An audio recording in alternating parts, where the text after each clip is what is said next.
et de pouvoir commencer, le webinaire. Donc encore bienvenue, à tous, à ce webinaire sur la certification des établissements de santé pour la qualité des soins avec un focus, enfin principalement sur la thématique de la prévention des infections associées aux soins, que le réseau Santé Qualité Risque vous présente en partenariat avec le CEPIAS, avec, Docteur Locher du CEPIAS. Nous allons parler à 2 voix. Et nous avons aussi, le privilège d'avoir 2 retours d'expérience, qui vous seront proposés, juste après les présentations. Donc comme nous sommes en webinaire et que nous enregistrons, bah, voilà, les petites consignes habituelles. N'hésitez pas à couper les caméras, les micros. Si vous avez une question, pas hésiter à lever la main ou à poser la question dans le chat. Nous y répondrons, dès que possible.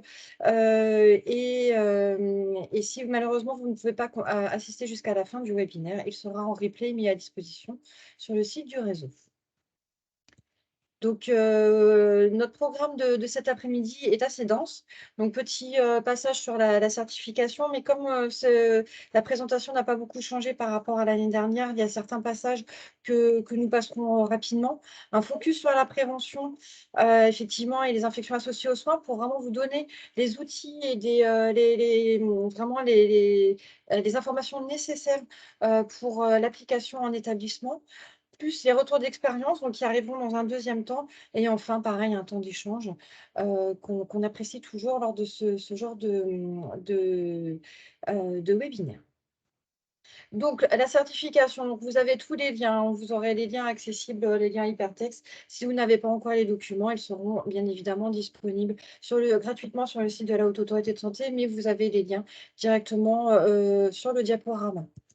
Le référentiel, voilà, donc un référentiel unique pour tous les établissements de santé avec, des fiches critères, des fiches pratiques, pour vous aider à vous approprier le référentiel qui est divisé en 15 objectifs, qualité et sécurité des soins, et également découpé en 3 chapitres. Un chapitre sur le patient, un autre sur l'équipe et un autre sur la gouvernance, sur, l'établissement, qui permet de croiser les informations, pour les experts visiteurs quand ils sont en visite sur le terrain. Donc concernant, le sujet Dia, du bah, je jour, vais voir Monsieur Dubuffet pour ses transports. Alors, pour cette semaine, c'est OK, hein, ce que tu as n'oubliez fait, c'est pas de bon. couper les Et à micros partir de la s'il semaine vous prochaine? plaît. Donc au niveau donc du risque infectieux, de tout ce qui est hygiène, nous allons principalement avoir les critères sur le chapitre 2, avec au niveau de l'équipe, parce que c'est un risque et tout ce qui concerne les risques, l'équipe doit maîtriser. Donc voilà les critères, qui concernent principalement le risque infectieux. Donc les équipes maîtrisent le risque infectieux en appliquant les bonnes pratiques d'hygiène des mains. Donc nous aurons des focus, sur ces différentes thématiques tout à l'heure. Les équipes maîtrisent le risque infectieux lié au traitement et au stockage des dispositifs médicaux réutilisables. Les équipes maîtrisent des risques infectieux liés aux dispositifs invasifs en appliquant les précautions adéquates. Les équipes des secteurs interventionnels maîtrisent les risques infectieux en respectant les bonnes pratiques péropératoires. Et les équipes respectent les recommandations vaccinales pour les professionnels de santé. Donc ça, ce sont les critères dits standards. Nous avons également 2 critères impératifs sur, la thématique, donc qui sont les équipes maîtrise de risques infectieux en appliquant les précautions adéquates, standards et complémentaires, et les équipes maîtrisent des bonnes, pratiques d'antibioprophylaxie liées aux actes invasifs. Hem donc voilà, il y a 17 critères standards en tout, et donc 2 qui concernent, l'hygiène et le risque infectieux, dont un, qui est général et l'autre spécifique, pour la chirurgie par rapport, aux bonnes pratiques d'antibioprophylaxie. Donc les critères impératifs, on insiste beaucoup dessus parce que ce sont les critères qui vont être particulièrement regardés par les experts visiteurs, et notamment s'il y a un écart, si, les experts, répondent non conformes aux critères, au point de ce critère, une fiche anomalie peut être, éditée par les experts visiteurs, et donc du coup, effectivement, c'est un plan d'action plus particulier à mettre en place, pour les établissements. Et du coup, ça impacte vraiment fortement le résultat final, de la visite de certification. Les critères impératifs, c'est ce qu'on ne veut plus voir. C'est quelque chose pour la Haute Autorité de Santé qui doit être acquise et qui doit être vraiment mis en place. Donc, c'est vraiment les critères prioritaires, même si tous les critères sont importants. Il y a vraiment une vigilance particulière à avoir sur les critères impératifs. Donc généralement, comment dire? Les fiches anomalies sont rédigées s'il y a un impact sur le patient, si, effectivement les experts se rendent compte que c'est une mauvaise pratique, c'est une dérive qui est installée, c'est pas juste une personne ou une, observation qui va générer forcément des fiches anomalies, ça va être le cumul de plusieurs choses et vraiment si tous les critères sont cotés négatifs. Donc il y a, aussi un impact si l'établissement a connaissance de la situation, car si c'est un risque qui est identifié avec un plan d'action qui est mis en place, ça minimise l'impact. Alors que si c'est découvert lors de la visite, et ça peut être plus compliqué, après, enfin voilà, pour, le résultat global de la visite de certification. Sur ce point-là, par exemple. Donc c'est important de pouvoir identifier en amont, justement les risques, liés, notamment aux critères impératifs et risques, d'infection.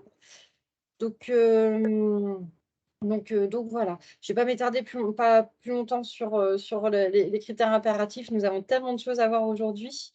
Pour vous aider dans la mise en place, des certifications, la HAS a écrit des fiches pédagogiques. Nous vous conseillons de les lire pour vous approprier le manuel. Vous devez sûrement savoir qu'il y a une nouvelle version du manuel qui est sortie, qui a été publiée en septembre 2022, applicable à partir de janvier 2023. Les fiches pédagogiques ne sont pas encore mises à jour, mais ça va être fait au fur et à mesure. Mais néanmoins, vous pouvez quand même toujours vous appuyer dessus puisque tout n'a pas changé. Donc voilà, donc avec une fiche pédagogique particulière, propre aux risques infectieux associés aux soins, à la prévention des infections associées aux soins. Il y a plusieurs, critères, notamment, des éléments d'évaluation qui seront sur, le pilotage, et on verra tout ça en détail, tout à l'heure, hein, mais notamment au niveau de la formation des professionnels, au niveau de la promotion, de la vaccination des professionnels, des éléments d'appréciation particulières au niveau des actions, notamment d'appliquer les bonnes pratiques, les précautions standards, les précautions complémentaires, tout ce qui va être, prévention, et tout ce qui va être, traitement adapté au niveau des dispositifs médicaux réutilisables, l'application des recommandations vaccinales. Enfin, vous voyez, tout est vraiment lié à un moment donné. Une bonne partie évaluation aussi, puisque dans la démarche qualité, c'est indispensable. Évaluation de nos pratiques, il y a aussi des évaluations à travers d'indicateurs qui sont obligatoires, notamment la consommation de solutions hydroalcooliques et l'indicateur de prévention au niveau des infections. Enfin, le petit nom précis des IQSS, des indicateurs pour la qualité et la sécurité des soins. Donc avec, comme je vous disais tout à l'heure, la solution hydroalcoolique donc qui s'appelle ICSHA. Donc on a également, l'indicateur sur les bonnes pratiques des précautions complémentaires contact. Toujours en expérimentation, la vaccination antigrippale et enfin, donc ça c'est sur le questionnaire établissement ou dossier patient et il y a également sur la base du PMSI, les indicateurs sur les infections du site opératoire après pose totale de hanche ou de genou. Du coup, je vais laisser la parole à madame Locher, sur la partie, précautions standards. Donc je vais, quitter le partage d'écran. Non, mais Heu je vais prendre le contrôle, en fait, normalement. ah et bah, voilà, J'ai le c'est bouton prendre le parfait. contrôle, donc on va tester ça. Effectivement, bonjour à tous. Donc antérieurement, on avait déjà fait ce type de webinaire avec Laurine, en associant effectivement RSQR et CEPIAS pour avoir un éclairage vraiment plus expertise sur la prévention des infections associées aux soins. Donc, hop. Enfin, donc vous verrez en fait sur chaque, je ne sais pas qui est présent en fait hein, dans les très nombreuses personnes qui sont là. Évidemment, les hygiénistes, vous allez rien découvrir. Hein, tout ce qui est dans ce qu'on vous montre aujourd'hui, c'est des choses que vous connaissez parfaitement en tant que professionnel de terrain de la prévention du risque infectieux. Mais c'est vraiment pour vous montrer que c'est présent dans le manuel et que du coup, voilà, finalement, ce dont vous rêviez depuis toujours, que vraiment ce que vous prônez, ce soit vraiment évalué, là, normalement, c'est vraiment très présent et vous avez noté hein, que c'est un critère impératif, ce que je trouve quand même très bien. C'est-à-dire que voilà, la prévention, enfin, le respect des précautions est devenu un critère impératif, ce qui est quand même, ce qui donne quand même un appui en fait, à votre propre démarche de professionnel de prévention du risque infectieux, puisque vous avez ici les éléments d'évaluation. Alors, le problème, c'est que moi, je vois plus très bien parce que c'est trop petit, parce que ça s'est diminué. Les éléments d'évaluation, donc à la fois sur le patient, les professionnels, la gouvernance et les observations. Et à chaque fois, vous remarquerez qu'à droite, vous avez les outils, vous savez, patient traceur, traceur ciblé et observation correspondant. Donc vous pouvez, je vais pas rentrer dans le détail, tout vous lire le texte, ce serait trop fastidieux, mais vous avez tout sur cette diapo, sur les différents éléments d'évaluation qui vont être utilisés sur ce critère impératif de respect des précautions standards et complémentaires. Alors après, si on rentre un peu dans le détail, là encore, hein, bien sûr que je ne vais rien apprendre à ceux dont c'est le métier, mais c'est pour vous dire que tout est dans le... Enfin, voilà, tout ce que vous connaissez déjà du domaine des précautions standards, c'est ce qui peut être demandé. Et globalement, je n'ai rien vu qui m'est... Enfin, tout correspond exactement à ce qu'on demande habituellement en tant qu'équipe opérationnelle d'hygiène. Donc, choses. Donc, ça vous permettra de voir vraiment ce qu'il faut que vous essayez d'obtenir dans les services pour avoir le meilleur résultat possible lors de la visite. Donc, des solutions. Voilà, je ne vais pas tout vous lire, hein, mais les solutions hydroquéliques qui doivent être à disposition, le respect des prérequis, les connaissances, la participation des professionnels à des EPP, la connaissance des professionnels sur le niveau de consommation. Voilà, c'est quoi l'objectif? Est-ce qu'il est respecté? Que les professionnels de terrain aient une idée de leur ICHA, en fait, hein, de service. Et bien sûr, application de la gouvernance, là, du coup, c'est pour les directions et on sort de l'équipe opérationnelle ou des professionnels proprement dit. Et là, vous avez de nouveau à droite hein, les indications que je ne vais pas redétailler. Sur les EPI, pareil, ça colle exactement aux précautions standards. Hein, la connaissance des procédures, la tenue doit être adaptée. Il doit y avoir les EPI à disposition, bien sûr, mais les indications doivent être respectées.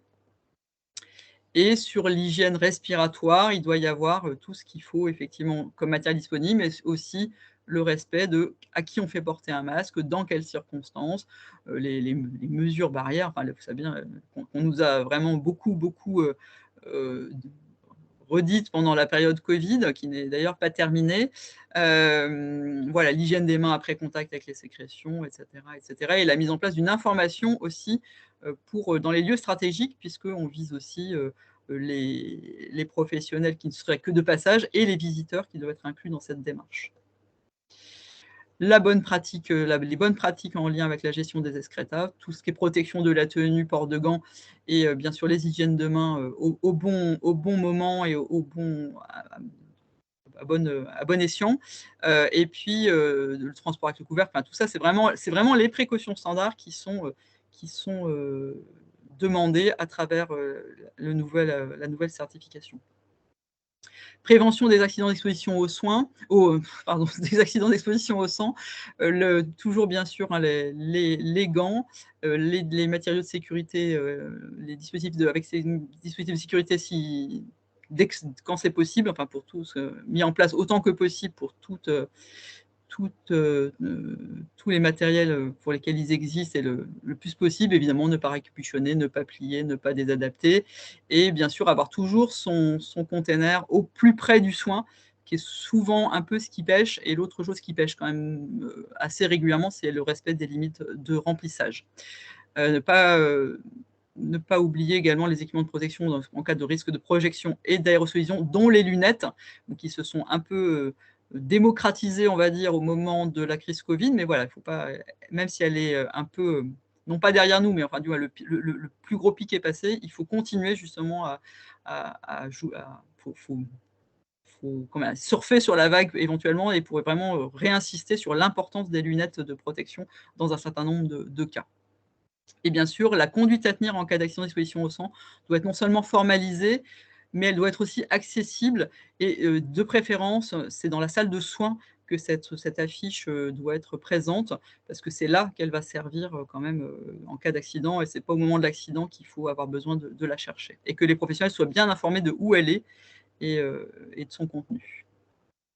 Gestion de l'environnement, bien sûr, ce qui va être regardé, c'est bien sûr la propreté visible, mais il va y avoir aussi une attention sur la traçabilité, le respect des procédures, voir si elles sont bien mises à jour et bien mises à disposition et voir s'il y a des prélèvements de fait sur ce qui est recommandé au niveau de l'eau, de l'air et des surfaces. Et là, c'est le carnet sanitaire qui sera examiné. Alors, on a voulu, alors c'est des liens hypertextes, donc là, je ne vais évidemment pas les ouvrir, mais ils seront dans le diaporama. Et il faudra, et si jamais ça ne fonctionne pas, il faudra revenir vers nous, enfin RSQR et moi, pour s'assurer que vous avez bien tous les documents. Alors, ça n'a pas du tout prétention d'être exhaustif. J'ai essayé de vous trouver soit des choses assez récentes, soit aussi valoriser nos outils faits par le CEPIAS Hauts-de-France, mais pas seulement. Et puis les outils du REPIAS, du réseau des CEPIAS. Il y en a d'autres, je n'ai pas du tout été exhaustif parce qu'il y a énormément d'outils disponibles. Donc là, je vous ai mis sur les précautions standards la plaquette du CEPIAS Hauts-de-France. Il y a aussi un outil, une VDR, hygiène des mains, qui existe depuis déjà un certain temps, qui avait été faite par Sylvain West et tout un groupe de travail régional là-dessus. Il y a une VDR bio-nettoyage qui est en cours de test, mais qui devrait être mise à disposition en 2023. Donc ça, quand elle sera prête, on communiquera dessus. Et puis, je vous ai remis, la plupart d'entre vous les connaissent très bien, mais il y a plein d'outils sur le site du REPIAS, et en particulier des boîtes à outils, hygiène des mains, péril fécal, hygiène respiratoire. Et puis, tout récemment, je l'ai vu passer, je l'ai testé, je trouvais qu'il était pas mal. Il y a un petit outil interactif qui a été fait par le CEPIAS Île-de-France, qui s'appelle Top Friction, et qui est franchement hyper facile, un petit jeu interactif, en fait, un système de quiz, questions-réponses et des explications. Moi, je l'ai testé, j'ai trouvé plutôt agréable, et du coup, n'hésitez pas à utiliser tout ce qui peut vous être utile pour faire de la sensibilisation dans vos établissements respectifs. Alors, sur les précautions complémentaires, il y a des choses aussi qui étaient, alors, en tout cas moi quand j'étais sur le terrain, qui étaient rarement faites quand même, c'est l'information du patient. Donc là, c'est présent dans cette certification, donc de donner de l'information au patient et de tracer qu'on a informé le patient sur pourquoi il est en précaution complémentaire, pourquoi il a une affiche sur sa porte, essayer de lui donner des explications sur les mesures mises en place, que l'équipe connaisse évidemment les situations et que les précautions soient mises en place sur prescription. Alors, je ne sais pas si ça a progressé, mais moi, quand j'étais en EOH, c'était quand même pas toujours bien fait, cette histoire de prescription médicale. Qu'il faut qu'il y ait effectivement, alors je ne sais pas ce que tu as voulu dire par là, Élodie, référent en hygiène, enfin, qu'est-ce qu'ils veulent dire d'ailleurs dans le manuel, parce que ce n'est pas toi, en l'occurrence, c'est peut-être le manuel. Référent en hygiène, ah oui, qu'il y ait un référent en hygiène ou un correspondant en hygiène disponible Oui, tout à fait, dans les équipes.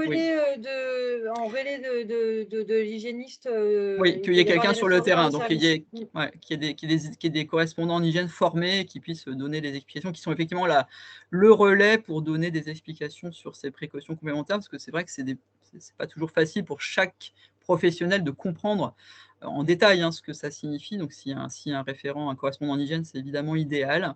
Qu'il y ait des évaluations faites, et puis il faut suivre bien sûr les patients porteurs de bactéries multi et hautement résistantes. Il faut qu'il y ait un certain suivi sur qui est porteur, qui ne l'est pas, qui est contact, etc. Là encore, je vous ai mis, alors tout n'est pas en lien hypertexte parce que l'audit du greffe, qui est un peu ancien en plus, je n'ai pas eu le temps de le retrouver. Il y a une plaquette BMR BHR qui est plutôt faite pour les patients et leurs familles, qui a été faite par Primo, par la mission nationale Primo, portée par le CEPIAS Pays de Loire, que moi je trouve bien. Après, il y en a plein d'autres. C'est pour ça que je vous dis, c'est pas du tout, c'est des propositions. Ça n'a pas prétention à être les seuls outils existants du tout. Il y a 2 Serious Games qui sont aussi pas tout récents, mais qui peuvent vous servir sur la GAL et la BHR. Nous, on a fait un quiz BHRE au départ, qui était plutôt destiné au secteur psychiatrique, parce que c'est avec les professionnels de psy qu'on l'a travaillé, mais qui peut aussi qui peut vraiment permettre rentrer en dialogue avec les professionnels sur ces questions des BHRE, parce qu'ils se posent aussi, eux, plein de questions sur qu'est-ce qu'il faut faire, est-ce que c'est dangereux, etc. Enfin, voilà, il y a plein, c'est un petit jeu de questions-réponses un peu sur le système des incollables. Et puis, donc, il y a un indicateur bonne pratique de la HAS, bonne pratique des précautions complémentaires contact.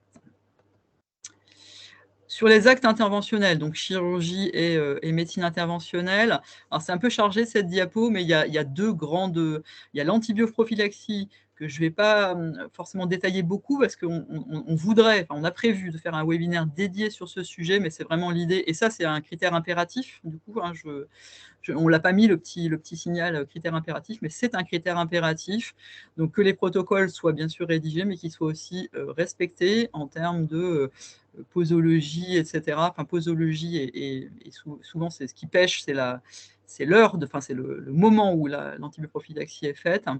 Et enfin, ça, ce sera vérifié, hein, puisque c'est un critère impératif, ce sera vraiment quelque chose de surveillé par les équipes d'experts visiteurs. Donc voilà, je ne détaille pas. Et puis là, il y a en bas aussi l'histoire de la douche et des pilosités, et le respect, bien sûr, d'une tenue dédiée au secteur. Et souvent, le port de la tenue dédiée au secteur, c'est plutôt respecté. Ce qui n'est pas respecté, c'est que les gens sont parfois en dehors du secteur avec la même tenue, ce qui, bien sûr, va être aussi regardé par les experts. Hein. Pas de bleu en dehors du bloc. Enfin, si c'est du bleu, enfin, en tout cas, pas de tenue du bloc en dehors du bloc. Et donc, sur l'histoire de la douche préopératoire, puisque c'est l'autre partie, on n'avait pas assez de place dans le titre, mais là, c'est tout ce qui est vraiment pratique opératoire et surtout préopératoire. Donc, c'est vraiment que tout soit tracé sur est-ce qu'il y a bien eu la douche, est-ce que ça a été tracé avec le bon produit, en tout cas, la traçabilité, c'est parfois ça qui peut manquer. Et puis que la technique de traitement de pilosité soit bien la bonne, voilà, que l'équipe elle a les protocoles, que tout soit bien managé autour de ces actes interventionnels, qu'il y ait des procédures et qu'elles soient bien connues des professionnels et respectées. Voilà, les protocoles. Alors là, il y a une nouvelle petite. Alors vous verrez dans la suite du diaporama, il y a un certain nombre de petits rajouts. On a barré du coup ce qui était dans l'ancienne version, enfin ancienne, encore valable jusqu'au 31 décembre 2022, et la nouvelle version, donc qui sera applicable en janvier 2023, comme disait Elodie. Donc il y a quelques petits changements. Voilà, donc ça, quand c'est le cas, Elodie a mis une petite marque pour que vous puissiez vous repérer en fait entre bon, c'est des changements qui sont plutôt un peu à la marge, mais néanmoins c'est important qu'ils soient bien repérés. Tout à fait, pour ce critère-là, effectivement, ce qui a été rajouté, c'est vraiment la notion de protocole de préparation pour inclure certaines spécialités dans l'endoscopie qui du coup, voilà, c'était pour que ce soit plus cohérent et plus lisible pour vous préparer au niveau de la préparation des visites. Voilà, et puis donc là, il y a effectivement l'évaluation des pratiques, l'appui sur le correspondant en hygiène et ou l'équipe opérationnelle d'hygiène, hein, ça dépend des ressources qu'on a en interne qui ne sont pas les mêmes toujours d'un établissement à l'autre. Et puis au niveau des observations, bien sûr, hein, il va y avoir des observations de vraiment comment les professionnels quelle tenue ils portent, est-ce qu'ils ont la tenue adaptée au bon endroit. Et est-ce qu'ils portent bien? Alors là, l'histoire du masque en collier, je pense que c'est pas évident parce que c'est vrai que ça reste encore très répandu. Mais voilà, en tout cas, tout ça est prévu, en tout cas, pour les évaluateurs. Donc, même si votre expert visiteur qui s'occupe du risque infectieux n'est pas hygiéniste de métier, parce qu'effectivement, ce n'est pas du tout toujours le cas, il a dans son manuel et dans sa préparation d'expert tout ce qu'il faut pour finalement avoir un regard tout à fait affûté sur la prévention du risque infectieux. Alors Je me là, permettrais de oui. rajouter juste quelque chose, Madame Loucher, au niveau des observations, de vraiment être vigilant, parce que c'est à tout moment, à chaque fois qu'il y a un traceur dans les services, il y a autant de paires d'yeux et de paires d'oreilles d'experts visiteurs qui regardent, enfin, qui checkent les points d'observation. Et donc, c'est-à-dire que même si l'expert visiteur Oui. vient dans un service pour un traceur ciblé sur le médicament, ça ne l'empêchera pas, ou droit des patients, ou n'importe quoi, enfin bref, peu importe le sujet, il aura la liste des questions, des observations en tête et checkera tout ça, même s'il n'est pas venu pour ça à l'origine. Donc les observations, c'est mine de rien, ça peut vite tomber, les remarques sur les observations, parce que c'est à chaque fois qu'il y a un traceur sur le terrain que les experts vont être vigilants à ça. Oui, c'est-à-dire c'est pas parce que c'est pas celui qui est prévu sur les risques infectieux, c'est pas le seul à regarder les risques infectieux. C'est ça qu'il faut Exactement. vraiment, non, non, bien sûr. Et c'était déjà le cas même sur la version précédente, hein. C'est-à-dire que, enfin, nous, on a eu une seule personne en bleu en dehors du bloc et bah, c'est pas l'expert visiteur en charge du risque infectieux qui l'a vu, hein. Ça a été lors d'une Voilà, autre c'est pas d'un passé patient. inaperçu. Non, non, parce qu'elle l'a croisé dans un couloir tout simplement et que voilà, et ça, ils savent très bien, hein, quoi regarder. Ils sont tous préparés effectivement sur ces choses-là. Donc il faut faire un rappel général, hein, sur ces choses-là et essayer vraiment que ce soit respecté au maximum. En outils à votre disposition, j'en ai remis un certain nombre. Des outils soit de la surveillance nationale, hein, PICMI, hein, qui est l'assurance nationale sur le risque infectieux liés aux actes interventionnels. Je vous ai remis l'outil d'aide à l'analyse approfondie des causes d'ISO, qui est un gros truc du CPIAS Nouvelle-Aquitaine, mais voilà, ça peut, selon ce que tous les outils ne sont pas forcément utiles à tout le monde, hein, c'est vraiment pour vous faire une espèce d'éventail de ce que nous avons. Analyse de scénario, le document de la SFAR SF2H sur la tenue au bloc, qui est assez récent, et puis il y a 2 documents du CPIAS Grand Est sur les circuits au bloc et bio-nettoyage, des petits documents très courts qui peuvent vous être utiles. Il y en a sûrement d'autres, hein, mais n'hésitez pas à vous servir de la base documentaire du REPIAS en utilisant les filtres, et vous en trouverez encore davantage qui pourront vous servir si besoin. C'est sur cette diapo, il me semble que c'est sur ce thème-là qu'il y a pas mal de changements, enfin de choses rayées. Donc quand c'est barré, hein, c'était le changement entre le diaporama précédent et celui-ci, avec la version donc à partir du 1er janvier 2023 sur les conditions de désinfection et de stockage donc des dispositifs médicaux réutilisables. Donc ils ont modifié un peu les intitulés. Il y a l'histoire des contrôles microbiologiques, la formation des professionnels, bien sûr que le parc soit bien connu et qu'on puisse facilement retrouver, voilà, que le parc il soit connu, qu'on sache ce qu'on a quoi, dans la maison, c'est super important. La traçabilité est absolument essentielle, hein, en particulier sur l'endoscopie. Enfin, tout ce qui est réutilisable doit être vraiment très, il faut être très, très à cheval là-dessus, les circuits propres, sales. Et puis donc le compte-rendu d'examen identifie les dispositifs médicaux réutilisables invasifs utilisés avec la mention des références du dispositif médical. Donc ça, Élodie, tu compléteras, mais du coup ça c'est nouveau, a priori. En fait, Ce sera nouveau à partir de janvier, en tout cas. oui, en fait, ce qui est nouveau, c'est la technique pour l'évaluation. C'est-à-dire qu'on voit dans la consultation documentaire que ce sont les 2 mêmes critères. Disons que plutôt que ce soit vu dans la consultation documentaire, ce sera vu en entretien professionnel parce que c'est les professionnels qui vont apporter la preuve et qui vont expliquer ce qu'ils ont en interne. Voilà, c'est juste un changement à quel moment c'est observé, c'est évalué par les experts visiteurs. Alors cela dit, ça me semble être un changement tout à fait important parce que entre c'est marqué dans la procédure et est-ce que les gens la connaissent et l'appliquent, c'est vraiment tout assez différent. Enfin, Tout à fait. ça me semble être d'ailleurs beaucoup plus pertinent. Pertinent. Voilà. Donc c'est pertinent, mais par contre c'est plus glissant pour les équipes parce que la procédure soit écrite, c'est évidemment indispensable, mais par contre qu'elle soit connue et que les gens qu'il n'y ait pas de surprise, quoi, que les gens disent ah bon. Enfin voilà, c'est là qu'on peut vraiment voir les failles, hein, et on voit bien que d'année en année, ils affûtent quand même vraiment leur manuel sur quelque chose de beaucoup plus pratique et sur des choses, du coup, ils vont plus dans les vraies choses, hein, dans le vrai risque, et puis voilà, dans la réalité des choses, ce qui est plutôt rassurant, mais ce qui du coup peut être plus difficile pour répondre, hein, parce que ça devient plus. Le niveau d'exigence Le augmente. niveau d'exigence augmente, ce qui est normal, hein. Alors, sur les dispositifs médicaux réutilisables, pareil, je vous ai remis à une visite de risque d'un groupement de CEPIAS sur l'endoscopie. On est principalement sur l'endoscopie. Il y a un audit du greffe. Il y a, alors, patient tracé endoscopie, je n'ai pas mis de lien parce que je n'ai pas retrouvé de documents. On Il y a un pourra mettre les dispositions sur demande, il n'y a pas de Voilà. souci. Il y a un outil d'aide à la gestion des prélèvements microbiologiques non conformes qui a été fait par le CEPIAS Pays de Loire. Et puis il y a le guide technique donc, que vous connaissez, hein, guide technique. J'ai pas mis tout parce qu'il y a plein d'annexes et plein de foires aux questions et tout ça, mais vous trouverez tout ça facilement sur les bases documentaires. Dispositifs invasifs, les bonnes pratiques, bien sûr, hein, l'équipe est formée. Il y a des protocoles de pause et d'entretien. Il y a de la traçabilité, hein, sur les dates de pause, qui c'est vraiment essentiel. Il y a de la pertinence du maintien et de la réévaluation, ça c'est devenu aussi des critères très importants.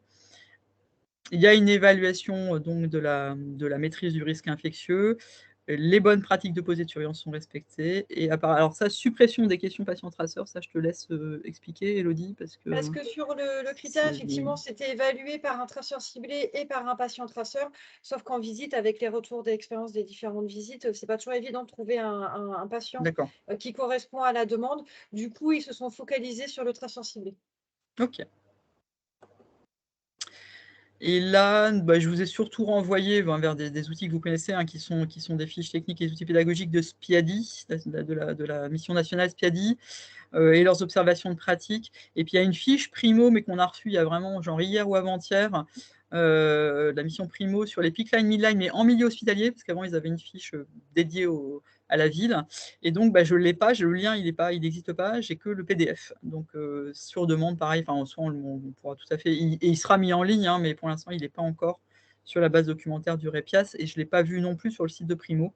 Donc, on l'a reçue un peu en avant-première, j'ai l'impression. Mais sachez qu'elle vient d'être faite par Primo. Et enfin, je crois que c'est les obligations vaccinales, les recommandations et obligations vaccinales, avec les éléments d'évaluation que je ne vais pas vous lire un par un, mais qui concernent à la fois la gouvernance et les professionnels.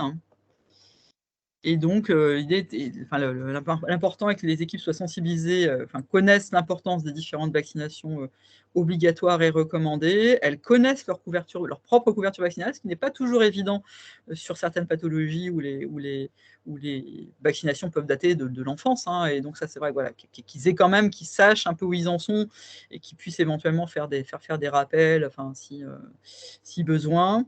Que la gouvernance, évidemment, fasse des campagnes sur le sujet et mette en place des actions de promotion, et qu'elle ait connaissance de la couverture vaccinale des professionnels de son établissement. Donc là, on est beaucoup sur la gouvernance. Il y a une grosse implication là, du coup, de la gouvernance sur cette thématique-là. Alors, je vous ai mis les outils qui vont pouvoir d'ailleurs même être mis donc vous allez pouvoir vous servir en dehors de tout contexte de certification, puisque si certains suivent Santé publique France, la grippe arrive par l'ouest. La Bretagne est déjà en pré-épidémie, donc ce n'est pas une très bonne nouvelle.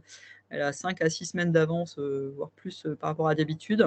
Donc il y a les outils, les affiches de l'ARS Hauts-de-France qui sont sur leur site, avec des vidéos aussi. Voilà, il y a des outils qui ont été mis à disposition. Et si vous avez besoin d'outils, de totems, etc., il faut demander, si vous ne savez pas à qui vous adresser, c'est la direction de la promotion de la santé. Mais sinon, vous passez par nous et on vous redonnera, la bonne adresse pour solliciter l'ARS sur ce sujet. Il y a Mathis qui a fait un énorme travail de recensement d'outils sur la vaccination. C'est vraiment un beau travail. Il y a de tout. Il y a des formations, des affiches, des flyers, des campagnes, de tout le monde. Tout est dans un seul document, donc ça, n'hésitez pas à aller voir. Et il y a un serious game sur la grippe qui existe depuis déjà plusieurs années. Voilà, et je laisse la parole du coup à nos retours d'expérience, puisque Saint-Amand et Lille... Alors, attends, n'hésitez pas à couper les micros si vous venez de nous rejoindre. Et donc, du coup, par contre, Madame Huyghe, je vous propose d'allumer votre micro pour nous rejoindre pour le coup, pour faire le retour d'expérience de Saint-Amand-les-Eaux. J'allume ça aussi. Activer la caméra. Attends, je peux activer la caméra également. Voilà.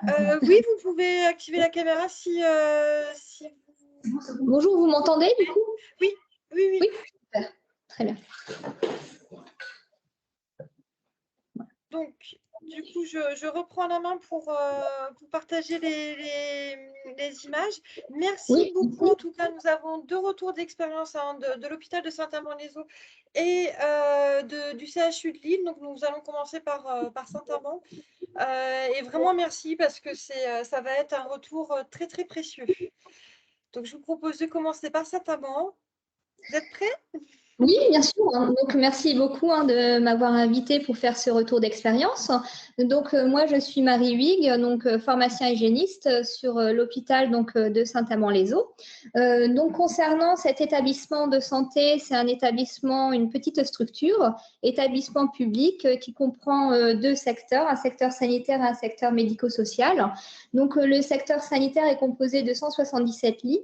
Il comprend des lits de court séjour et de moyen séjour, notamment une médecine polyvalente, un service de court séjour gériatrique, un SSR neurologique avec un service de médecine physique, réadaptation et état végétatif chronique, un service de SSR polyvalent plus à orientation gériatrique avec des lits d'oncohématologie, un SSR de rééducation nutritionnelle avec prise en charge de l'obésité, un grand secteur de psychiatrie avec une hospitalisation complète, mais également des extras avec des hospices jour, des CMP appartements thérapeutiques, une unité d'alcoolologie clinique avec l'intersecteur d'alcoolologie du Hainaut. Donc, nous avons également deux plateaux techniques avec deux balnéothérapies, une rattachée à la médecine physique réadaptation et une rattachée à l'unité d'alcoolologie clinique. Nous avons également un secteur d'endoscopie digestive. Je ne vais pas m'étendre sur le secteur médico-social, étant donné que la visite de certification ne concerne que le secteur sanitaire. Alors, concernant la politique de lutte contre les infections nosocomiales au sein de notre structure, donc au centre hospitalier de Saint-Amand-les-Eaux, nous avons depuis 2009 du temps dédié sur l'hygiène, avec la création de l'équipe opérationnelle d'hygiène, donc qui comprend un temps partiel praticien hygiéniste, donc c'est moi-même, et un ETP, donc infirmier hygiéniste. À ce jour, cette équipe a évolué, donc moi je suis présente à hauteur de 0,5 ETP PH et j'ai également des mises à disposition sur un autre centre hospitalier, le CH de Denain. Et avec moi sur Saint-Amand, il y a maintenant deux infirmières hygiénistes qui se partagent à 1,3 ETP, à savoir que la plus ancienne intervient maintenant sur le secteur des EMH, donc l'équipe mobile d'hygiène qui intervient sur des EHPAD extérieurs à l'établissement. Donc, nous animons depuis plusieurs années donc, un réseau de correspondants en hygiène. Donc, pour chaque service, on a un infirmier et un aide-soignant qui sont des vrais relais au sein des services. Donc, nous sommes amenés à les faire participer donc, de façon active, notamment par le biais des évaluations, mais également lorsque nous menons des actions terrain. Donc, concernant la cartographie des risques, elle avait été élaborée lors de la précédente certification via le compte qualité et nous utilisons encore en interne cet outil de pilotage pour le suivi des indicateurs et des EPP que nous mettons à jour de façon annuelle. En découle le programme, puis les actions qui sont maintenant dans le PAX de l'établissement. Le suivi et les communications donc, se font en commission. Concernant le service bio-nettoyage, nous avons un service interne qui est sous la responsabilité d'un chef d'équipe. Et concernant la lutte contre l'antibiorésistance, nous avons également un temps praticien médecin qui est le référent à hauteur de 0,2 ETP et qui lui fait le lien entre ses confrères et les infectiologues du CHV. Alors, la visite de certification s'est déroulée du 27 juin au 1er juillet 2022. Donc, l'équipe d'experts visiteurs était composée de 4 personnes. Donc, la coordonnatrice était une soignante, Madame Bourselet. Le deuxième expert visiteur, donc un gestionnaire d'établissement, Monsieur Dubois. Et nous avons eu également 2 experts visiteurs médecins qui remplaçaient le médecin qui était prévu au préalable, mais qui a dû s'absenter. Donc, Dr Facon et Dr Bernard Brunel qui sont venus faire les patients traceurs. Alors, concernant la préparation. Donc, la préparation générale, elle a été débutée 6 mois avant la visite de certification et coordonnée par la direction et notre service qualité. Donc, ils ont utilisé les grilles d'évaluation qui sont utilisées par les experts visiteurs, c'est-à-dire par le biais d'audits externes, patient traceur, parcours traceur, mais également d'audits internes, traceurs ciblés, audits système et observation. Ils ont révisé également les tableaux de bord des indicateurs et du PAX et les ont déclinés par service. Les retours ont été très réguliers avec des réunions d'encadrement qui ont été prévues de façon hebdomadaire, des points qualité réguliers donc animés par l'ingénieur qualité sur des temps très courts et par service, donc sur l'heure du midi. Les commissions qualité sécurité des soins étaient prévues toutes les 2 semaines et il y a eu également des retours en CME. Alors, concernant ce qui nous concerne plus particulièrement, donc la thématique prévention du risque infectieux et de l'antibiorésistance. Donc, cette préparation a été bien évidemment confiée à l'équipe opérationnelle d'hygiène. Donc, très rapidement, on s'est rendu compte que c'était une évaluation de la mise en œuvre effective des actions que l'on menait depuis des années. Bien évidemment, mais c'est un critère impératif et donc on n'avait pas le droit à l'erreur. Donc, la première chose, c'est le questionnement, c'est comment bien se préparer pour amener les équipes à répondre correctement. Donc, le contexte, il fallait s'adapter à cette visite qui est une nouvelle approche, puisqu'elle se veut au cœur du soin. En effet, tous les professionnels de santé sont concernés cette fois par cette visite de certification. Et on voit que ça va être les professionnels de première ligne, donc les soignants, qui vont être interrogés et tous les professionnels support, c'est-à-dire les présidents de CLIN, mais également les membres de l'équipe opérationnelle d'hygiène sont beaucoup plus effacés. Deuxième élément de contexte, c'est la crise sanitaire. Donc, c'est un point positif puisque les années précédentes, on a pu faire passer énormément de messages de prévention du risque infectieux, notamment la promotion liée à l'hygiène des mains, à l'hygiène respiratoire, la nécessité du respect des précautions complémentaires d'hygiène. Mais cependant, on doit faire face à des équipes qui sont de plus en plus fatiguées, à un système de soins qui, pareil, est fatigué, a un turnover important, à une tension également des équipes, à des soignants qui partent de la structure et des nouveaux arrivants. Donc, tout ça, c'est vraiment un contexte à prendre en considération. Le troisième élément, c'est les enjeux importants, enjeux stratégiques, financiers, politiques, etc. Et donc, du coup, la pression de la direction qui retombe inévitablement sur les équipes, qui, du coup, les équipes soignantes de première ligne sont stressées. Quatrième élément de contexte, c'est la procédure de visite qui est extrêmement complexe, avec des méthodes d'évaluation qui font peur aux équipes. En effet, lors de présentations, lors des différentes commissions, il faut pas, voilà, c'est inévitable. Cette complexité de visite ainsi que le nombre d'experts visiteurs qui vont venir, le nombre de jours dédiés à la visite et le nombre d'outils utilisés fait peur à toutes les équipes. Donc, il fallait transformer cette énergie collective négative en une énergie positive. Donc, nous, on voulait vraiment travailler dans un climat un peu plus serein. On voulait une adhésion des équipes, une écoute et une confiance pour un objectif final qui est une compliance, un respect des bonnes pratiques, une observance optimale des précautions standards et des précautions complémentaires d'hygiène par tous. Donc, le point d'accroche. Donc, nous avons essayé de simplifier toute cette démarche. Donc, nous avons utilisé, comme vous l'avez présenté précédemment, donc la fiche pédagogique prévention des infections associées aux soins de l'HAS et nous avons créé un guide adapté à notre structure. Donc, cela a été fait 3 mois avant la visite. Donc, nous l'avons utilisé et dessus, excusez-moi. Donc, l'idée, c'était vraiment de rendre cet outil lisible et de favoriser une appropriation des exigences de cette visite par tous. Alors, le guide adapté à la structure. Donc, dans ce guide, c'est un exemple là lié à l'hygiène des mains. Donc, que faut-il savoir? Quels sont les points qui sont regardés par les experts visiteurs? Donc, il s'agit, par exemple, pour l'hygiène des mains, comme on l'a présenté tout à l'heure, les professionnels doivent respecter donc, les prérequis à l'hygiène des mains. Ils doivent connaître les 5 indications de l'OMS. Les chats doivent être à disposition donc, dans les couloirs, dans les chambres des patients, datés, etc. Les patients doivent être également informés. Les équipes soignantes doivent connaître les évaluations qui ont été menées au sein de leur service. Donc, en ce qui concerne l'établissement de Saint-Amand-les-Eaux, en 2021, donc, nous avons réalisé l'audit Pulp Friction et nous avons également intégré donc, tous les correspondants en hygiène dans cette démarche. Les équipes soignantes doivent également connaître l'indicateur consommation de solutions hydroalcooliques de leur service et à quoi il correspond, c'est-à-dire quel est l'objectif personnalisé de leur service, mais également où il se situe par rapport à cette OP. Alors, ce guide a été présenté, donc vous pouvez passer. Ce guide a été présenté donc aux cadres et aux correspondants en hygiène des services, donc 3 mois avant la visite.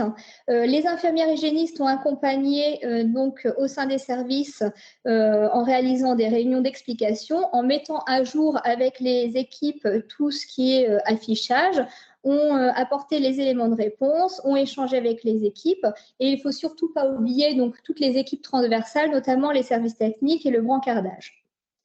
Les procédures et documents qualité ont été mis à jour dans la mesure de possible, puisqu'on avait eu un retard lié à la crise sanitaire. Donc, par exemple, les procédures en lien avec les principaux dispositifs invasifs, sondage à demeure, CVP, etc., et les protocoles spécifiques comme GAL, ICD, etc. Nous avons également communiqué beaucoup par rapport aux actions qui étaient présentes dans le PAX et aux retours d'expérience qui avaient été menés les années précédentes. Un mois avant la certification, donc en mai, comme vous savez, c'est la journée de l'OMS de l'hygiène des mains. Donc, on a profité de cette opportunité pour resensibiliser les équipes sur l'intérêt du respect des prérequis liés à l'hygiène des mains, et notamment le zéro bijou. Et nous avons également fait une action par rapport à l'éducation du patient, chose qui n'avait pas été réalisée précédemment. Donc, par le biais d'un questionnaire, ces actions-là ont été menées également par les correspondants en hygiène de chaque service. La dernière ligne droite, ce sont les passages réguliers des infirmiers, donc le mois qui a précédé donc la visite. Donc tous les jours, les 2 infirmières passaient au sein des services et réajustaient tous les écarts qu'elles pouvaient observer. Donc, il pouvait s'agir des tenues professionnelles, d'un problème de pays, par exemple les gants dans les couloirs, de la gestion d'excréta, notamment elles regardaient l'acheminement des bassins vers les lave-bassins. Elles examinaient également les formulaires de traçabilité pour tout ce qui est en lien avec le bio-nettoyage, etc. Alors, concernant la visite. Alors, la visite, donc ça, c'est quelque chose auquel je n'ai pas participé. Donc, 3 semaines avant, conférence téléphonique avec le chef de projet pour s'organiser.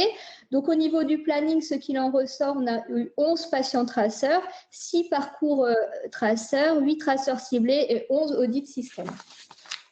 Donc, concernant spécifiquement la thématique prévention du risque infectieux et de l'antibiorésistance, donc les méthodes d'évaluation qui ont permis d'investiguer cette thématique sont les suivantes.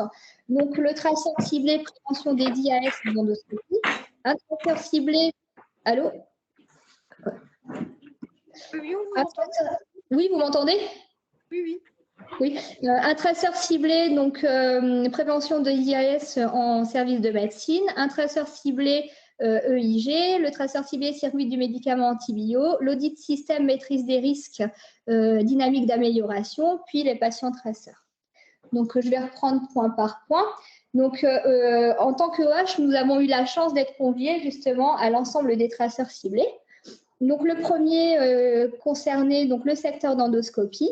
Donc, était présent l'équipe d'endoscopie, notamment le médecin donc, responsable de cette unité, le cadre de santé, les infirmiers référents et l'aide-soignant, puis nous.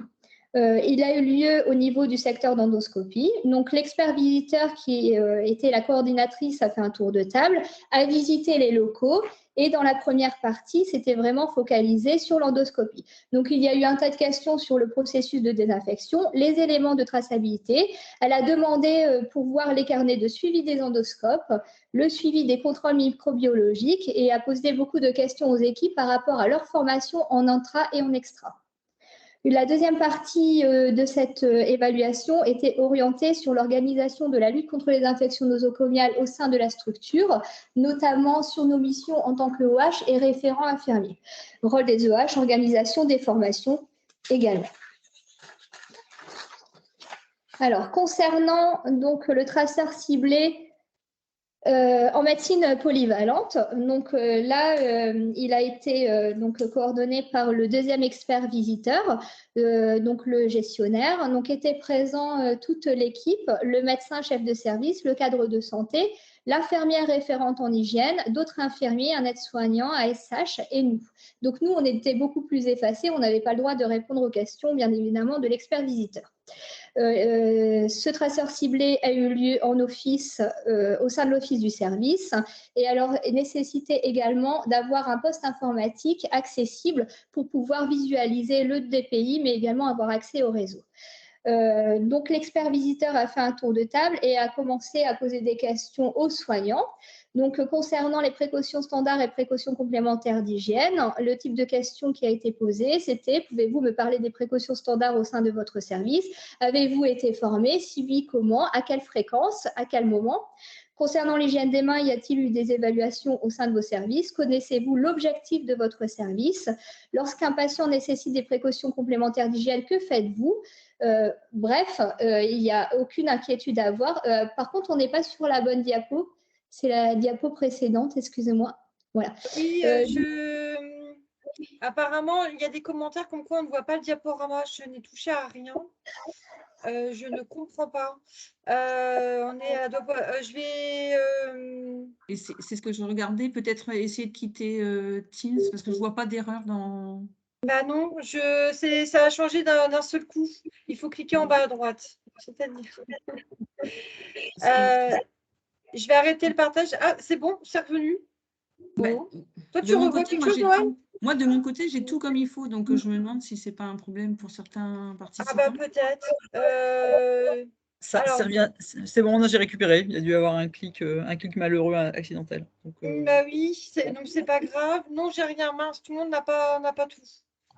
Non, nous n'avons rien. Alors, moi, de mon côté, je l'ai. Mais... D'accord, donc j'arrête la présentation. Et ah bah mince, c'était OK d'un côté, c'est plus OK de l'autre. Je recommence le partage. Les aléas du direct, j'aime beaucoup, ça met pas en stress, c'est sympa. Alors, que je te retrouve. Tac, appuie, bah oui, non, effectivement, petit bug, j'ai préféré quitter le partage pour le reprendre. Donc, hop. Le fichier existe déjà, remplacé.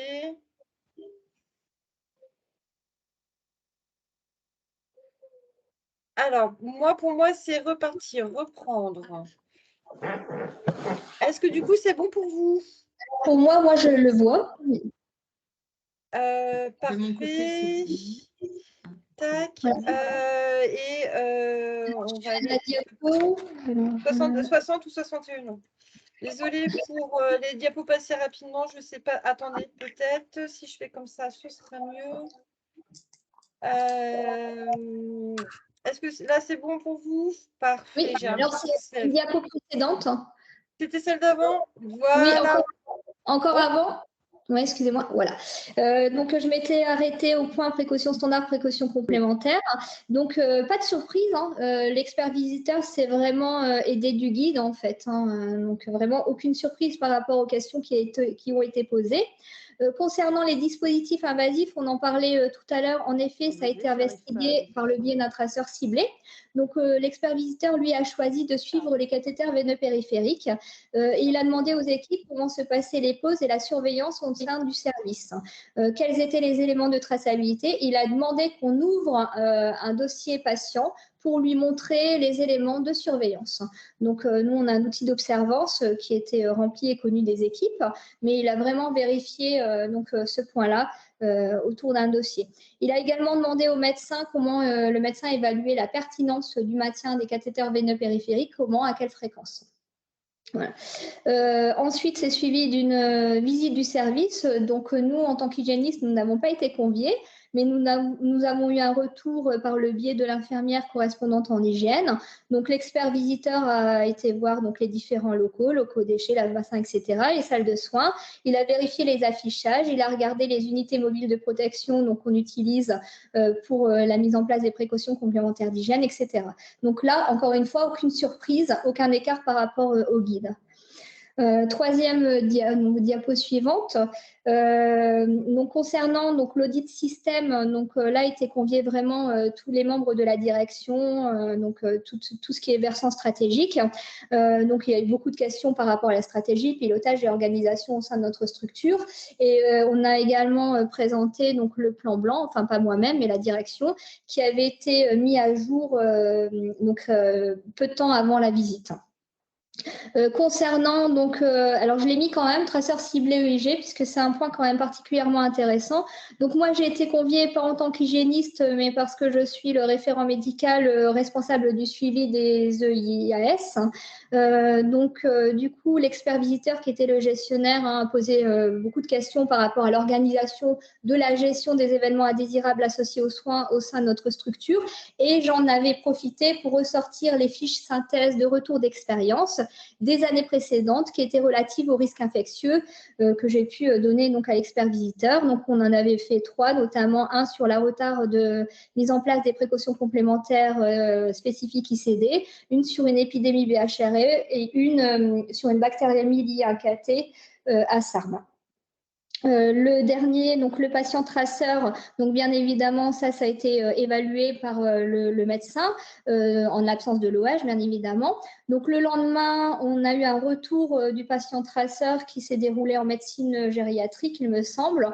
Le médecin nous a bien expliqué que les précautions complémentaires étaient bien mises en place sur le terrain, en présence de l'UMP, signalétique, etc. Mais par contre, le patient n'avait pas été informé des mesures mises en place, notamment raison et mesure. Comme quoi, on ne peut pas tout maîtriser. Alors, l'avant-dernière diapo, donc concernant le traceur ciblé circuit du médicament antibio, donc ça c'est pour la partie prévention de l'antibiorésistance. Donc étaient présents le médecin référent antibio, donc moi-même, le pharmacien, un infirmier. Donc ça s'est fait en salle de réunion dans le service concerné et là, de la même façon, il faut absolument un poste informatique pour avoir accès au DPI. Donc l'expert visiteur a demandé au médecin référent son rôle au sein de l'établissement et ses missions et a questionné ensuite le médecin, l'infirmier et le pharmacien concernant l'organisation autour d'une prescription d'antibiotiques. Donc il a demandé vraiment des éléments de preuve et il a regardé au niveau du DPI comment ça fonctionnait au niveau de la prescription, validation pharmaceutique, la réévaluation à 48-72 heures et la traçabilité des administrations. On a également un guide antibio à usage infirmier qui avait été mis à jour donc peu de temps avant la certification et qui est utilisé par les infirmiers. Concernant ma présence, donc moi, a été demandé le lien entre la prévention des IAS et l'antibiorésistance. Donc j'en ai profité pour expliquer le suivi des réseaux, notamment de surveillance Consores. Et également, on avait fait un retour d'expérience avec le médecin référent, donc j'en ai profité pour reparler de ça. Alors concernant donc la restitution, vous pouvez passer du coup. Voilà. Alors la restitution plénière, donc à chaque session, donc les experts, c'est avant restitution plénière, donc à chaque session, les experts visiteurs nous ont demandé un complément avec des éléments de preuve qu'il a fallu apporter. Donc le service informatique avait créé un fichier partagé, bac commun. Donc moi j'avais accès pour insérer tous les fichiers demandés. Donc les éléments de preuve sont vraiment à préparer en amont.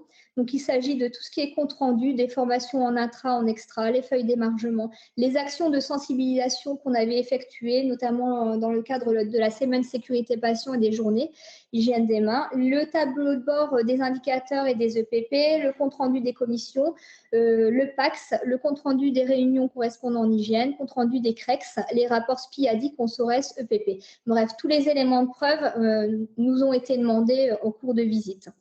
Ce que les experts visiteurs ont apprécié, notamment concernant la prévention du risque infectieux, c'est l'écoute des équipes, un respect mutuel, la rigueur également de travail avec la mise à disposition rapide de tous les éléments de preuve qui étaient demandés, des discours concordants, et ça c'est extrêmement important. Avec une homogénéité des pratiques, il faut vraiment que tous les soignants soient sur la même longueur d'onde. Le respect des prérequis hygiène des mains, des tenues professionnelles, respect des précautions standards et précautions complémentaires d'hygiène, la place qui est donnée aux correspondants en hygiène, qui est vraiment un vrai relais au sein des équipes, les actions de communication, d'information, sensibilisation des équipes au sein de la structure, l'implication également des représentants des usagers qui, en plus de ça, avaient participé le mois précédent à une journée hygiène des mains, donc à l'entrée de l'établissement conjointement avec une infirmière hygiéniste, les formations associant des intervenants extérieurs, notamment Hygiénor et Biotech, qui sont inscrites au plan institutionnel, et également le dynamisme des équipes qui travaillent en lien avec nous. Donc, bilan de fin de visite, donc on a eu une atteinte de 99% des objectifs concernant la maîtrise de ce risque infectieux. Donc, le ressenti, vous pouvez passer. Le ressenti général, donc beaucoup de stress pour les équipes soignantes de première ligne qui n'avaient pas du tout l'habitude voilà, d'être intégrées dans cette démarche. Et aussi l'exhaustivité de la démarche, c'est-à-dire qu'ils décortiquent tout. Donc en effet, des observations dans tous les services, pas que dans le cadre des traceurs ciblés. C'est-à-dire que même s'ils vont faire un traceur ciblé au sein d'un autre service, ils observent également tout ce qui est en lien avec la prévention du risque infectieux. Vérification au niveau du dossier patient informatisé. Toutes les informations et les données sont recoupées. Malgré tout, il y a quand même une bienveillance et heureusement des experts visiteurs qui se veut rassurant. Une reconnaissance du travail des professionnels de santé. Ce qui a été également apprécié, c'est la rediffusion de la réunion plénière de fin de visite dans des salles annexes. Donc, tous les professionnels de santé de première ligne ont pu visionner donc en direct la restitution. Des résultats qui sont satisfaisants. Et la difficulté, mais ça on la connaît, c'est la lourdeur de la visite. Donc, pour nous, c'est facile en tant que transversal, donc que ce soit la qualité, l'hygiène, de se détacher pour accompagner. Mais par contre, les soignants qui sont au sein des services doivent maintenir la continuité des soins. Et pour eux, c'est un stress quand même important. Et ils doivent quand même se détacher pour répondre à toutes ces évaluations. Voilà. Je vous remercie de votre attention. Mais merci à vous de votre témoignage très, très, très enrichissant. Est-ce que, tant qu'on est ensemble, est-ce qu'il y aurait des questions par rapport à la visite, au retour d'expérience que nous venons d'entendre? Bon, visiblement, c'était très clair. Je n'ai pas de petits messages, pas de main levée. Si d'autres questions viennent entre-temps, n'hésitez pas à nous laisser un petit message dans le chat. Bon, voilà, super témoignage. Vous avez les remerciements. Vraiment, effectivement, c'était très clair. Je vous propose de passer au témoignage suivant. Docteur Loukili. Ah, pardon. Il y a une main levée. Ah, excusez-moi. Alors, oui, posez votre question, vous pouvez ouvrir votre micro, allez-y. Oui, bonjour, merci pour cette présentation, ce retour d'expérience. C'est juste pour savoir quel a été le résultat de cette visite de certification, s'il vous plaît. Alors, le résultat, on n'a pas encore le résultat définitif. Donc là, malheureusement, l'ingénieur qualité n'est pas présente, donc elle aurait peut-être pu répondre. On est aux alentours de 99%, je pense, voilà, pour le résultat final global. Alors attention, parce qu'effectivement, même si en pourcentage, on a un résultat en pourcentage, tant que le dossier n'est pas passé en commission de certification, on ne peut vraiment pas présumer du résultat final. Mais même si c'est effectivement un résultat extrêmement encourageant. D'autres questions peut-être? Et je dirais, Elodie, même les actions mises en place, on sent qu'il y a un gros travail derrière et Oui. je pense que ça devrait... le résultat va être bien, je pense. Au niveau de l'hygiène, en tout cas, a priori, oui. Alors, comme j'expliquais, en fait, c'est un travail continu. Donc, nous, c'est notre travail de routine. Après, il a fallu vraiment travailler les mois précédents sur l'application et sur le terrain. C'est-à-dire que réajustement des écarts et il fallait que les professionnels soignants de première ligne s'approprient tout ce qu'on avait dit auparavant. Donc, voilà. Après, c'est vrai ce que Madame Locher a présenté là en première partie avec tous les outils, c'est-à-dire les outils clés en main pour les évaluations, etc.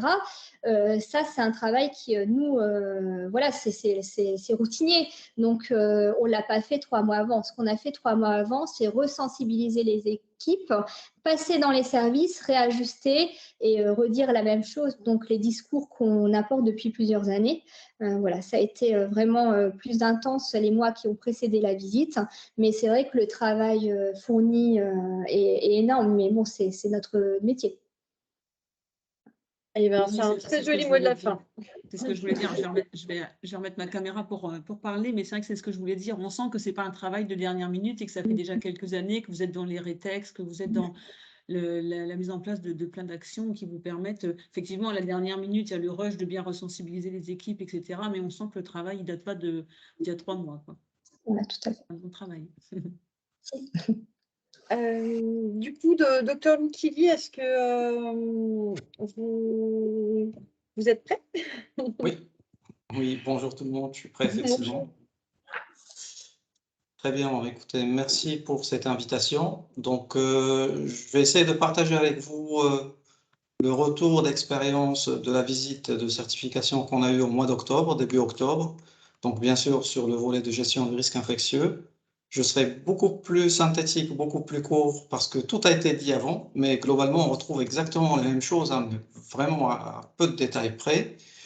Je pense que l'objet de cette présentation, qui est relativement courte, c'est surtout de voir un petit peu comment est-ce que vous allez vous positionner, ce qu'on va vous demander, ce qui serait bien peut-être de préparer à l'avance et qui pourrait éventuellement vous aider, aider en fait votre établissement à passer la visite dans des conditions, en tout cas pour le volet hygiène, qui sont bien, je dirais même très bien. Alors, peut-être un premier mot avant, c'est globalement, en fait, on l'avait vu avec la présentation d'avant, les experts sont très bienveillants.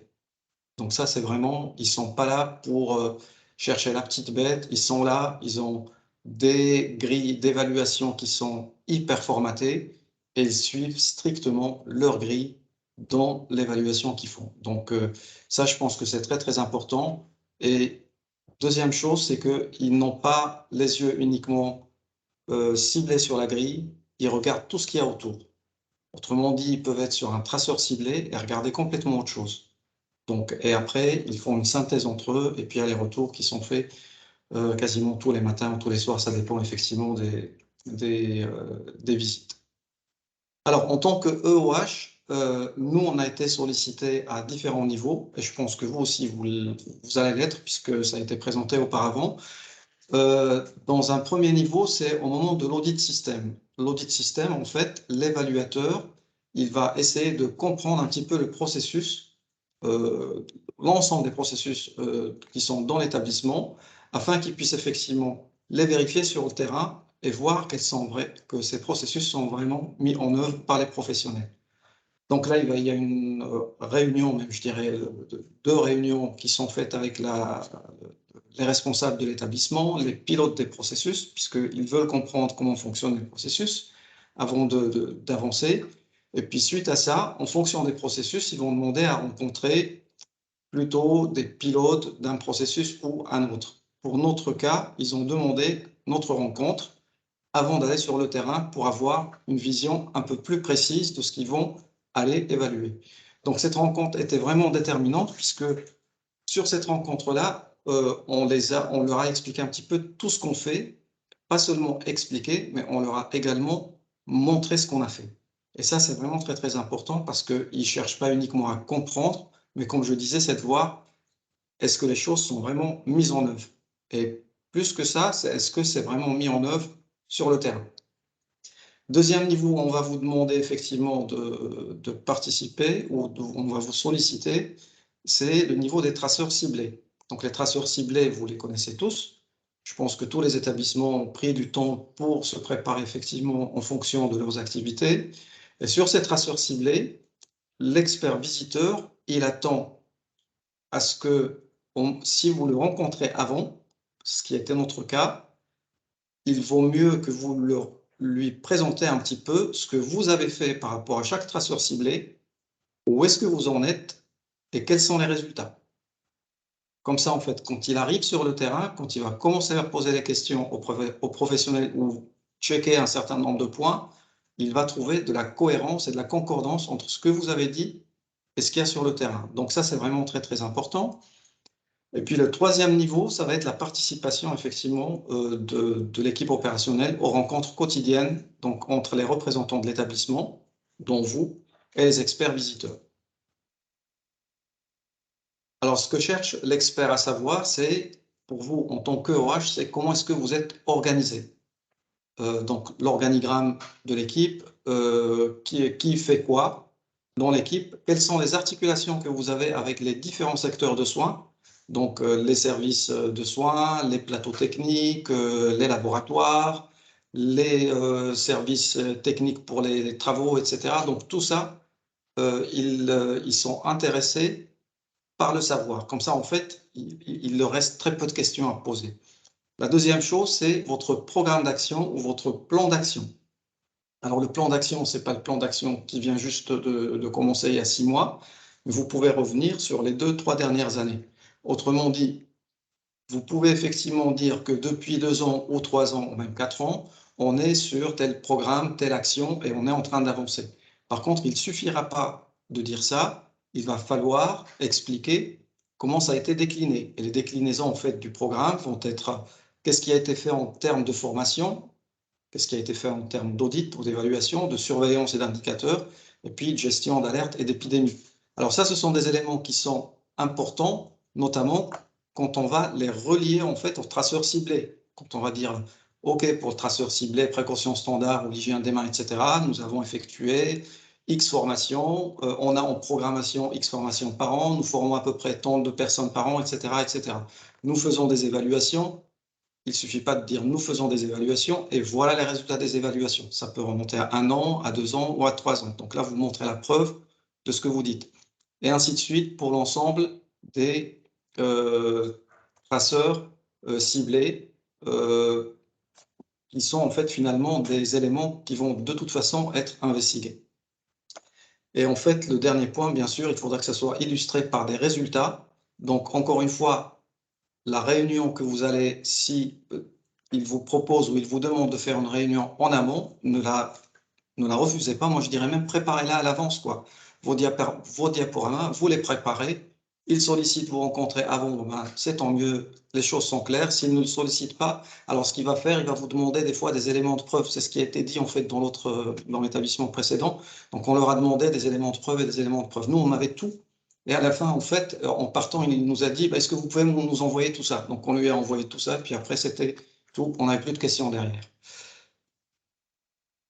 En ce qui concerne les traceurs ciblés, donc ceux qu'on voit ici, nous, en fait, d'emblée, en lien avec la direction de la qualité, on a fait le choix de proposer des membres de l'équipe opérationnelle en hygiène et ainsi qu'un membre de la direction de la qualité, un ingénieur qualité, pour qu'il accompagne l'expert visiteur. Donc après, il peut dire oui, il peut dire non, mais le fait de lui proposer s'il avait une idée préconçue, effectivement, il peut dire non d'emblée, mais s'il n'avait pas d'idée préconçue, il dira oui. Alors, ça, je pense que c'est très important. Il faut le faire en amont. S'il refuse, bon, ben, tant pis, c'est pas grave. Et quand vous êtes sur le terrain, mais ça a été bien dit avant, quand il est en train d'interroger les équipes sur le terrain, je veux dire, il ne faut pas répondre à leur place. C'est eux qui vont devoir répondre et après, il va se retourner vers vous pour vous poser des questions à vous, spécifiquement en fait. En tout cas, chez nous, c'est comme ça que ça s'est passé. Et les réponses que vous devez donner, ça doit être factuel. Autrement dit, ça doit être en lien par rapport à ce qui a été fait ou ce qui est en train d'être fait en fait. Ça, c'est pour la partie traceurs ciblés. Nous, en fait, ils ont été en réanimation, ils ont été en médecine, en chirurgie, en endoscopie pour voir les traitements d'endoscope. Donc là, ils demandent vraiment à aller voir les centres de traitement d'endoscope avec toutes les vérifications qui ont été dites auparavant. Ils ont été en réanimation, donc à la fois médicale et chirurgicale.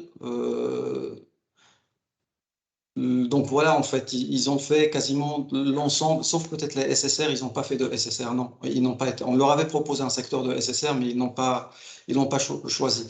Oui, peut-être une deuxième chose, c'est que quand vous proposez, par exemple, d'accompagner l'expert, proposez aussi des secteurs, donc des secteurs de médecine.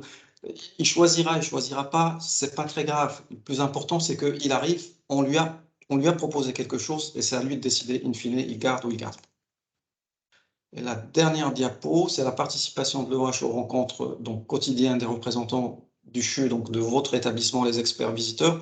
Je pense que participer à ces rencontres est très important parce que ça va vous permettre de partager les constats et les observations de l'expert visiteur, parce que eux, ils partent du principe qu'ils sont factuels, ils vont rapporter ce qu'ils ont vu et quand ils ne comprennent pas des choses, c'est aussi un moment où ils vont poser des questions. Donc, si ça tombe effectivement sur le volet du risque infectieux, donc votre présence, elle va être là, importante, notamment soit pour compléter ou nuancer certaines observations ou constats, en fait. Donc, c'est vraiment important que vous y participiez. Et puis, je pense, en fait, il y aura toujours une question ou une autre pendant ces réunions autour du risque infectieux parce que ça fait quand même des thématiques qui sont impératives lors de cette certification. Et donc, y être, c'est vraiment, à mon sens, très important. Voilà, je vous souhaite bon courage. Mais globalement, nous, on a trouvé que c'était, enfin, la visite globale, pas uniquement du risque infectieux, ça s'est très, très bien passé. On a eu un score aussi qui est 98,5%, ou quelque chose comme ça, mais qui n'est pas encore totalement validé. Effectivement, la validation se fait au niveau national, mais en tout cas, je pense que ça nous a demandé au niveau du CHU beaucoup d'investissement de la part de tout le monde, comme par ailleurs, hein, je ne dis pas que c'est uniquement au CHU, et du stress, mais finalement c'est du bon stress, je dirais, puisque tout le monde était content par la suite, par le retour qui a été fait également en plénière pour quasiment tous ceux qui souhaitaient assister à la présentation de retour. Voilà, voilà. Eh bien, merci beaucoup pour votre témoignage très, très complémentaire, très précis aussi de celui du docteur Huyghe. Est-ce qu'il y aurait des questions pour docteur Loukili, justement, par rapport à ce deuxième témoignage, ce deuxième retour d'expérience?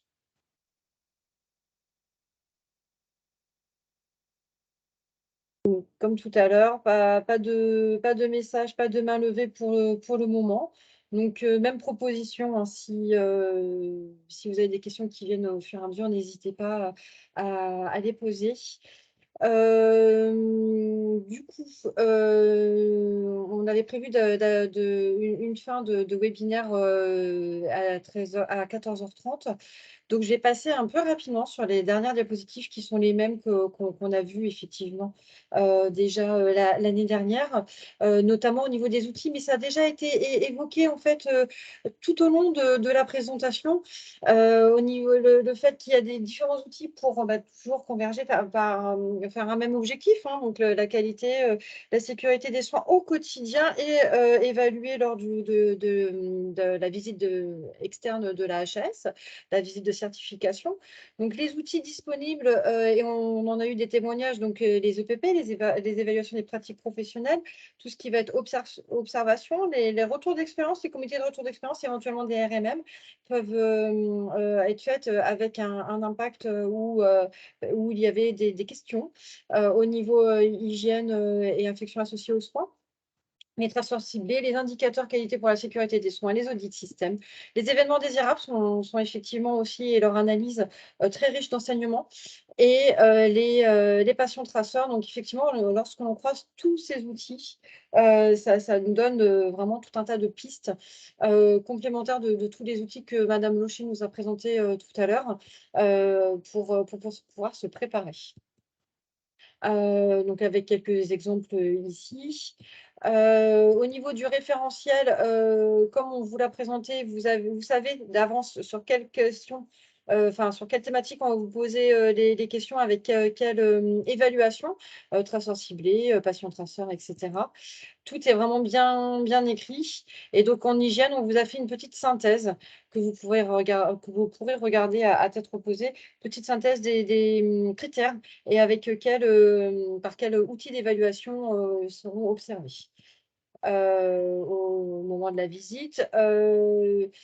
Donc après, on vous a fait pareil un focus patient traceur pour si vous ne connaissez pas la méthode ou vous avez besoin de rappel, avec voilà tout simplement les étapes à retenir avec l'identification du patient qui est faite. La HAS vous demande un profil, l'établissement transmet la liste des patients hospitalisés à ce moment-là et c'est l'expert visiteur qui choisit maintenant le patient. Donc l'information du patient, son recueil, hein, s'il veut bien répondre. Recevoir l'expert visiteur, la rencontre avec le patient, avec ensuite les équipes, les informations sont croisées et un état de synthèse. Donc, le patient traceur, c'est vraiment l'histoire du patient dans son parcours au niveau de sa prise en charge à lui dans l'établissement.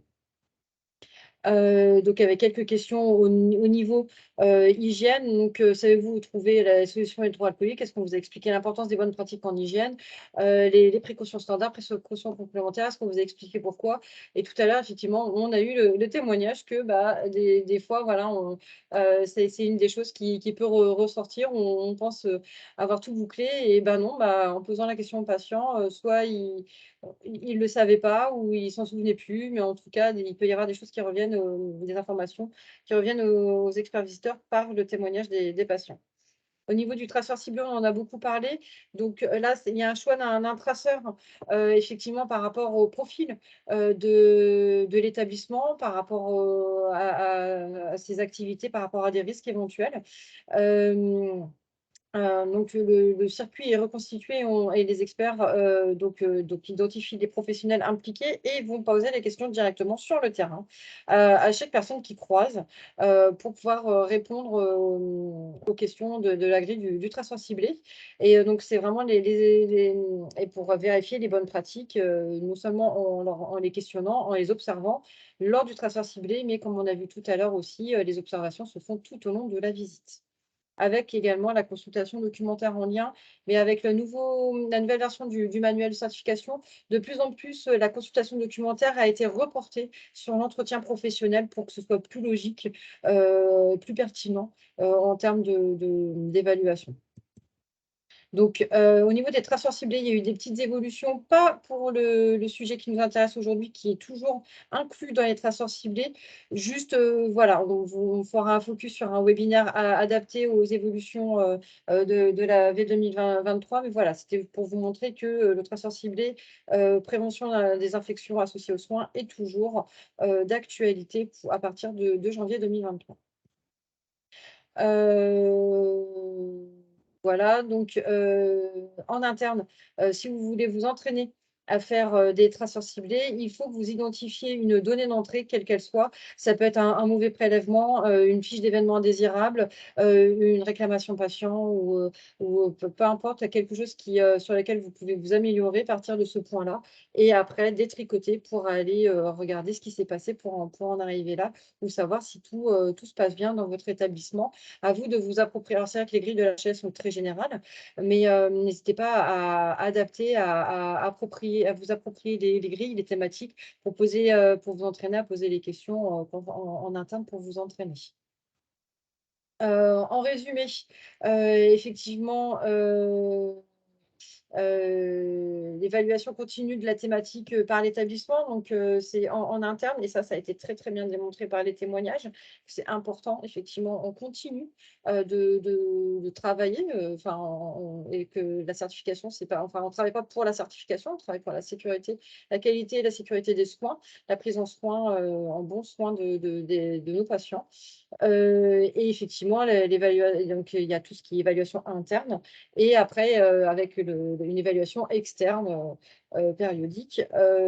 Vous pouvez utiliser toutes les méthodes qui vous semblent le plus juste. Après, pas hésiter à les croiser, à en changer pour avoir des visions différentes. Quand on utilise les outils de la HS, effectivement, ça permet de parler le même vocabulaire et de savoir à quoi s'attendre. Mais tous les audits, toutes les évaluations, tout ce qui est déjà fait par les EOH sont très précieux également pour pouvoir s'évaluer sur le terrain. Les prochains webinaires du réseau santé qualité risque du RSQR, donc ce sera sur justement les nouveautés du manuel de certification, donc lundi 14 novembre à 14 h, où on rentrera un peu plus dans le détail, mais là vous avez déjà eu un aperçu par rapport à la thématique infection associée aux soins et hygiène. Il y aura également la HAS qui va faire un webinaire sur les nouveautés de la certification, donc le 18 novembre. Notre prochaine formation PAC adhésion pour les adhérents sera justement dédiée au déploiement de la méthode du traceur ciblé, donc le 18 novembre également. Et le deuxième, pardon, la dernière webinaire pack adhésion sur les outils de la certification sera sur la mise en œuvre de l'audit système, donc le 2 décembre. Donc, n'hésitez pas à vous inscrire, il reste des places si vous avez besoin de compléter les informations, votre formation sur ces méthodes-là. Et comme nous le disait Dr Loucher, effectivement, il y aura nous avons en préparation un webinaire sur les critères impératifs des bonnes pratiques en antibioprophylaxie pour début 2023. Pour vous inscrire au 18 décembre, si c'est 18 novembre. 18 novembre, pardon, oui. Si c'est pour le webinaire HS, c'est un lien direct sur YouTube. Il faut voir sur leur site internet. Et sinon, si c'est pour la formation, le webinaire réseau RSQR, vous pouvez demander en écrivant sur la boîte contact du réseau ou me demander et moi je transmettrai pour les inscriptions. Sinon, il y a le lien d'inscription aussi directement sur le site internet. Voilà. Pack adhésion. Merci Mélanie. Et enfin, notre prochain temps fort du réseau pour pouvoir se rencontrer, parce qu'on fait beaucoup de webinaires, mais ça nous tient vraiment à cœur de pouvoir rencontrer les personnes. C'est la journée santé, c'est la journée sécurité du patient. Donc, notre journée qui aura lieu le 24 novembre à Arras, avec 8 ateliers qui sont proposés en partenariat, notamment un qui est proposé en partenariat avec le CEPIAS. Donc, si vous n'êtes pas inscrit encore, nous vous attendons. N'hésitez pas à vous inscrire, il reste des places. Il y a sur des thématiques vraiment différentes et également sur des retours d'analyse, des retours d'expérience, d'analyse d'événements qui se sont passés en établissement. Ça va être une journée vraiment très riche en retours d'expérience, en atelier et en rencontre, puisque ça fait vraiment plaisir de pouvoir se voir en vrai. Donc voilà, c'était le mot de la fin pour la présentation. Mais si vous avez des questions, n'hésitez pas. On est encore disponible quelques instants si vous avez des questions pour le CEPIAS ou pour le réseau ou les intervenants qui nous ont fait leur retour d'expérience. Voilà, n'hésitez pas à lever la main, une petite question dans le chat.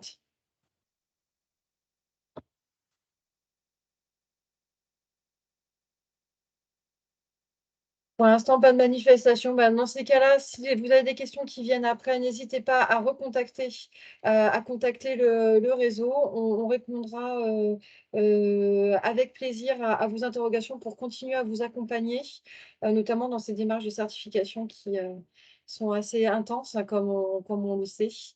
Merci beaucoup de votre participation et nous vous souhaitons une très très bonne fin de journée et de très belles démarches qualité. Merci à tous, au revoir. Au revoir.